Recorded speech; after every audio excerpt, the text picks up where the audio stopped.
Rozprávam o živote, aké krutý vlastne, trapné ľudské názory a vyjebané fikcie. Zamýšľam sa nad vami, robíte čo netreba a získavať je nadvladu ich každodenná potreba.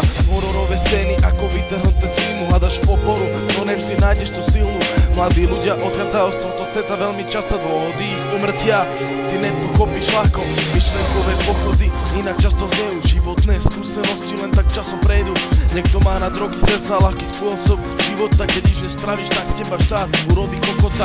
Horor je všetko, čo sa okolo nás deje. Mladí chlapci miesto stravy kupujú si spreje, veľa mladí bez roboty potom predáva kres. V tomto štáte je to všetko, samozrejme a vec za touto vetou zdravie mojich pouličných ľudí, ktorí robia veci tak, aby išli z tejto doby dopredu a ne nám späť do basy.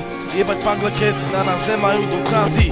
Prečo má istý pek sedieť za 2 gramy trávy? Prečo vyjebaná vláda ten zákon neschváli? Sedím tam, kde sa predtým malé deti hrali. Rozmýšľam, prečo naše plány takto stroskotali. Ver mi brácho, keď chceš dosiahnuť nejaký úspech, ulica ti dá pravdu a mám piči, nech sa ľudia klamú, nech robia tú zlobu. My sme typci z dlha, čo a nás už len tak neojebu.